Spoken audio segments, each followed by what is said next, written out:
नमस्कार सर, मेरा क्वेश्चन है कि मैं रिटायर्ड हूँ, तो मैं मतलब शुरू से काफ़ी टाइम से 2008 से मतलब पहले तो हियर एंड से पे जाते थे, किसी ने बोला और उठा लिया कोई भी शेयर, वो तो उसमें एकदम आपको पता ही है कितना वो हुआ था। अब मैं 2 साल से प्रॉपर पढ़ के टेक्निकल एनालिसिस करके अब एंटर हुई हूँ मार्केट में। और मुझे प्रॉफिट तो नहीं है ज़्यादा, बट ये है कि लॉस भी नहीं है। तो अब तो क्योंकि रिटायरमेंट है और मैं फिज़िकली चैलेंज्ड हूँ और मुझे मतलब bread butter plus medical recurring medical expenses को मीट करना है, उसके लिए आई वांट टू अर्न। तो मेरा क्वेश्चन है कि हमें क्या स्विंग ट्रेडिंग में जाना चाहिए कि लॉन्ग टर्म के लिए I don't want to go, क्योंकि लॉन्ग टर्म का कुछ पता नहीं है। मैं तो एटलीस्ट 2-3 साल तक के लिए this is my long term. Sir मेरा भी लॉन्ग टर्म इतना ही है, 5 साल ज़्यादा। तो सर मुझे रिकरिंग एक्सपेंसेस को मीट करना है, तो शैल आई गो फॉर स्विंग ट्रेडिंग और एल्स? अच्छा क्वेश्चन है, और आपकी स्टेज के हिसाब से आप ये क्वेश्चन बहुत लोगों के दिमाग में आ भी सकता है जिनकी स्टेज ऐसी है, जो रिटायर हो चुके हैं एक्चुअली, और उनके कुछ ऐसे एक्सपेंसेस हैं जो कि उनकी एफडीआर वगैरह कोई है आपकी जहाँ से कुछ निकल। एक अमाउंट सेफ अलग रखा हुआ है थोड़ा बहुत, और थोड़ा बहुत ही मैं एंटर कर रही हूँ सिर्फ इसमें कि मैं इतने। तो आपकी एफडीआर की अमाउंट से आपका जो वो मेरा घर का खर्चा चलता है, जैसे मैं रोटी खा सकती हूँ और मुझे दवाई चाहिए तो मैं उसके लिए मतलब मेरी वो रिकरिंग है। रिकरिंग में आपको और निकालना है, मेरी मंथली एक्सपेंसेस होते हैं। तो आपको अपनी नॉलेज के बेस पे क्या लगता है कि आप इस स्टेज पे हैं कि आप वो ट्रेडिंग में आपने ट्राई किया है कभी? हाँ सर, मैं कर सकती हूँ, मैं प्रॉफिट भी होता है, कभी थोड़ा लॉस हो जाता था। अब भी मैंने रिसेंटली सारा करने के बाद अपने बेटे को मैंने आपका ऑनलाइन कोर्स लेकर दिया, उसको मैं दोबारा गो थ्रू कर रही हूँ, बट मुझे वो पूरा मतलब आई डोंट से कि पूरा आता है, क्योंकि कहीं भी हम मार खा जाते हैं। नहीं आ भी सकता है पूरा, उसमें कोई दिक्कत नहीं है। फाइनेंशियली मतलब मैं बहुत सेफ होकर चलना चाहती हूँ और मैं पैसा अपना बचा कर भी रखना चाहती हूँ, क्योंकि आगे पूरी लाइफ। देखो, इस एज के अंदर आपको पैसा सेफ तो रखना ही पड़ेगा, और आपने एफडीआर करा रखी है, अच्छा डिसीजन है। थोड़े पैसे से अगर आप ट्रेडिंग करना चाहते हो तो सर स्विंग ट्रेडिंग के लिए जाना चाहिए। स्विंग में जा सकते हो, इंट्राडे में मत वो जाना। तो मैं प्रेफर ही नहीं करती, क्योंकि I will be the loser, I know. Intraday में बिल्कुल मत जाना। ट्रेड जो होना चाहिए आपका कम से कम 1 से 2 वीक का ट्रेड होना चाहिए, उससे ज़्यादा भी ले सकते हो आप, लेकिन आपको बता रहा हूँ आपको 1-1.5 वीक से नहीं। सर कई बार तो 1 वीक से कम में ही प्रॉफिट हो जाता है। मैं एक दिन में भी हो सकता है। हाँ। मैं ये नहीं कह रहा हूं, मैं कह रहा हूं आपका इंटेंशन जो है ना वो ये होना चाहिए कि मैं इसको 1 वीक तक कैरी कर सकती हूं या 1 से ज्यादा वीक तक।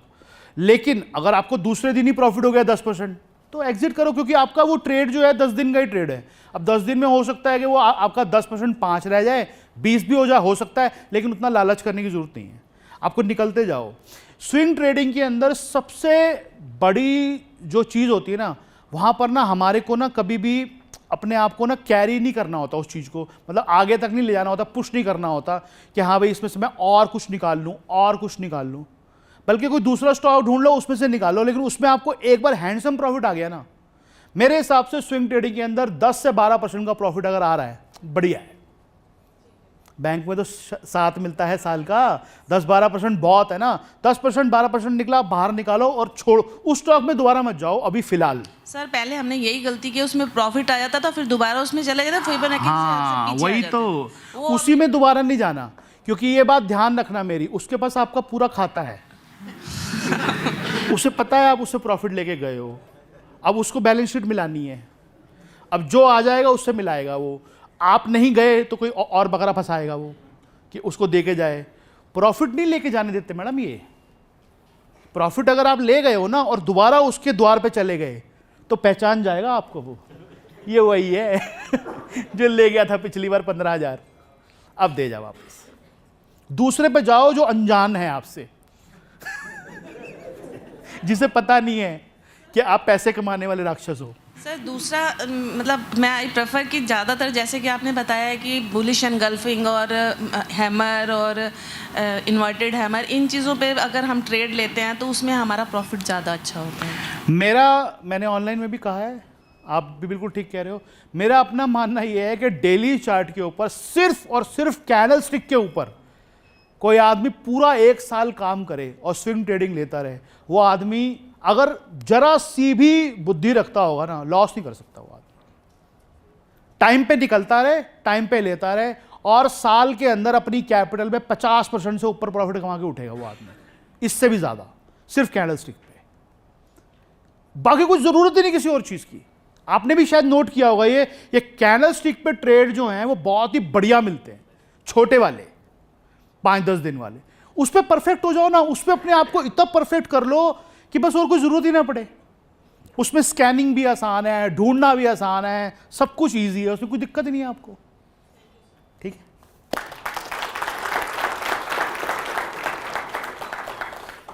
मेरा नाम राजीव वर्मा है। अभी तो पीछे जो कंपनीज में दिक्कत आ रही थी DHFL ILFS वगैरह में, तो अभी कुछ ब्रोकर्स में दिक्कत आनी शुरू हो गई, जैसे कार्वी और एक BNA करके। तो ब्रोकरेज अकाउंट खोलते हुए मतलब क्या ध्यान रखना चाहिए हमें कि मतलब डिस्काउंट ब्रोकर पे ना खोलें या इस पे ना खोलें, बड़े ब्रोकर से? सर इसका आंसर मैंने एक पिछली SSC में दिया है, एक अपने इसमें वीडियो में। डिस्काउंट ब्रोकर और फुल सर्विस में कोई फर्क नहीं है सज्जन, आप वैसे एज सच।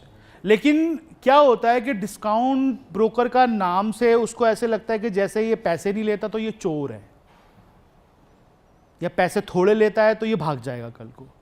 आप किसी का नाम ले रहे हो, मैं नाम नहीं ले रहा, लेकिन मैं फिर भी यही कह रहा हूं, हम उस समय भी मैंने कहा था, आप वो वीडियो अभी भी है, आप जाके देख सकते हैं कि जब भी आप अकाउंट खुलवाते हो, चाहे बैंक में, ऐसे तो बैंक में भी आपने देखा ना वो PMC वाले भाग गए, है ना। कहीं पे भी कुछ जहां पे आपका पैसे की इन्वॉल्वमेंट है, वहां पे कोशिश ये करो कि ऊपर के 1-2 नंबर के लोगों के साथ काम करो हमेशा, ऊपर के, चाहे वो किसी भी एरिया में हो। अब डिस्काउंट में हो, फुल सर्विस में हो, किसी में भी हो, पहले के 1-2-3 जो नंबर वाले लोग हैं उनके साथ काम करो। अगर वो भी भाग जाएंगे तो फिर तो क्या, फिर तो जो हो जाएगा सबके साथ हो जाएगा। काम उनके साथ करो।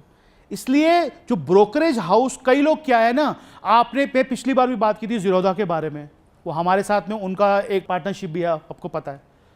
आज तक ज़ीरोधा की एडवर्टीजमेंट देखी है कभी?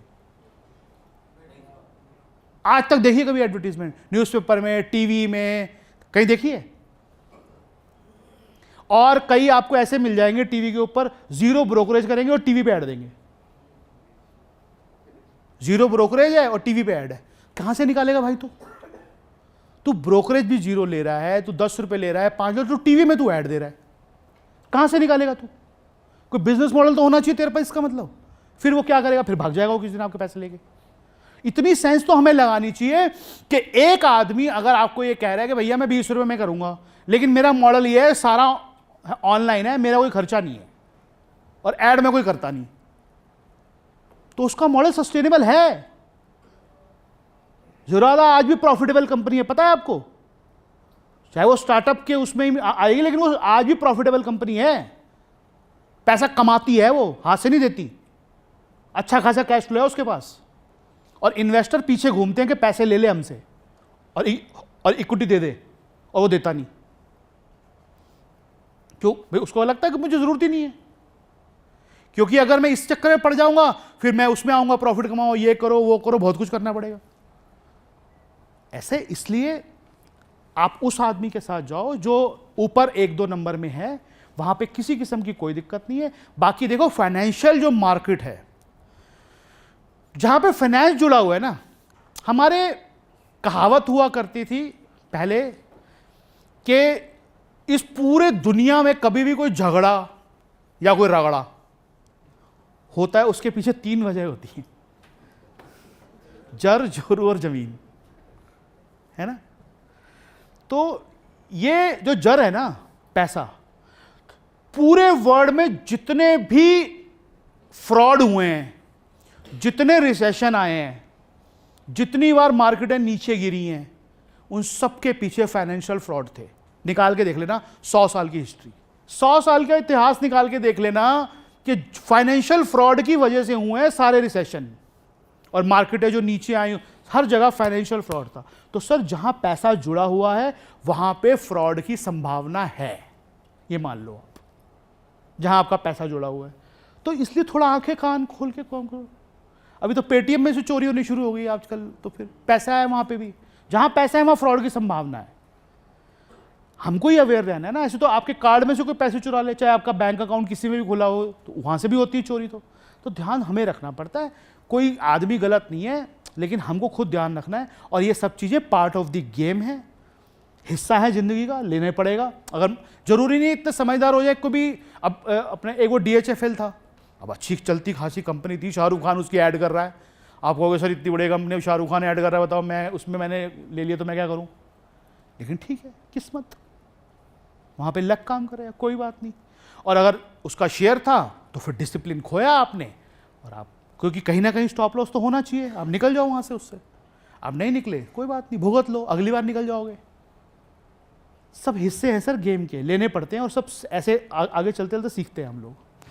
इसमें भी हमें डाइवर्सिफाइड करना चाहिए। हमें 3-4 डीमैट ट्रेडिंग अकाउंट अलग अलग जगह खुलवा ले ताकि रिस्क कम हो जाए, ऐसा कुछ फ्यूचर। डाइवर्सिफाइड करने की ऐसा कोई ज़रूरत नहीं है, लेकिन हाँ 2-3 तो होने ही चाहिए। 2-3 हो जाए कोई बात नहीं। एक अपने नाम से खुलवा लो, एक वाइफ के नाम से, एक बच्चे के नाम से, ऐसे कर लो, बांट दो अपने पैसे को थोड़ा सा। और जब हम ये उसलिए नहीं कि कोई भागने का आप सोच रहे हो, कोई भाग जाएगा, वो तो पहले अपनी रिसर्च करोगे किस में लगाना है नहीं लगाना। ये उसलिए कि हाँ दोनों तीनों के नाम से अगर हो जाएगा तो कहीं ना कुछ इन्वेस्टमेंट चलती रहेगी। और हम जो शेयर्स बाय करते हैं, कुछ लॉन्ग टर्म के लिए करते हैं, कुछ शॉर्ट टर्म के लिए करते हैं, कुछ बहुत ज़्यादा शॉर्ट टर्म, तो उनको भी मैनेज करने के लिए कैसे अलग अलग डीमैट में रखना चाहिए। जब लॉन्ग टर्म के लिए शेयर लेते हैं तो बढ़ जाता है तो कई बार कंट्रोल नहीं कर पाते, बेच देते हैं उसे साइकोलॉजिकली। उसको हैंडल कैसे करना चाहिए? सर उसको हैंडल तो टाइम से ही आएगा। अब हमारे इतने वीडियोस पड़े हुए हैं, आप उनको देखो, आपको समझ आ जाएगी कि कैसे हैंडल करना होता है। और ये चीज़ें ऊपर जाएगा। अब कभी एक बंदा है वो कहता है ऊपर जाएगा और मैंने बेच दिया तो भी दिक्कत में है, और DHFL जिसने नहीं बेचा वो भी दिक्कत में है। तो दोनों एग्जाम्पल सामने हैं आपके। अगर बेच दिया होता तो भी दिक्कत में, नहीं बेचा होता तो भी दिक्कत में। तो केस टू केस वेरी करता है। इसलिए ये सारी चीज़ें जो हैं वो हिस्सा है पूरी गेम का। और जो 2-3 अकाउंट वाली बात है, बेहतर ये रहता है कि अगर आप इंट्राडे कर रहे हो या कुछ कर रहे हो, उसके लिए एक अलग से ही खाता खोल दो, उसके अंदर कुछ पैसे डाल दो, क्योंकि उसमें से वापस तो वो पैसे आने नहीं है। तो एक अलग से खोल दो अकाउंट, उसमें डाल दो जो भी है अपने पास, और उसको मान लो स्वाहा है, ये पैसे गए, और उसमें खेलते रहो, अपना मस्ती करो, और दूसरा अपना अकाउंट जो है ठीक ठाक चलता रहे। मेरा हमेशा ये मानना रहता है कि जिसमें आपकी लॉन्ग टर्म इन्वेस्टमेंट है वहाँ पर आपको ट्रेडिंग में ज़्यादा इन्वॉल्व नहीं होना चाहिए। क्योंकि होता क्या है कि ट्रेडिंग में ज़्यादा इन्वॉल्व रहते हैं, इंट्राडे में यहाँ वहाँ वो पैसे लॉस होते रहते हैं। उस लॉस को पूरा करने के लिए हम अपनी होल्डिंग काटते रहते हैं, धीरे धीरे सारा कुछ जीरो हो जाता है। तो लॉन्ग टर्म वाला अलग रखो, और एक अकाउंट खोलो जिसमें आप ट्रेडिंग करना चाहते हो, चाहे आप स्विंग करना है, इंट्राडे करनी है, वो डिसीजन आपका है। लेकिन मेरा मानना यह है, आपकी नॉलेज जो मैं देख पा रहा हूँ, इंट्राडे से दूर ही रहना सर। मैं वैसे सबको कहता हूँ कि इंट्राडे से दूर रहना। SME एक्सचेंज होता है, इसमें करना चाहिए कभी? ये इनसे पूछिए सर से। SME स्टॉक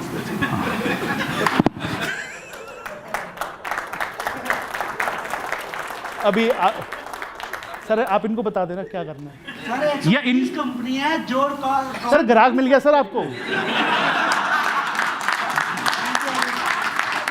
हमारे यहाँ देखो सौदा, आपके पास शेयर है, इनको चाहिए, लो करो सौदा, यहीं बनाओ सौदा।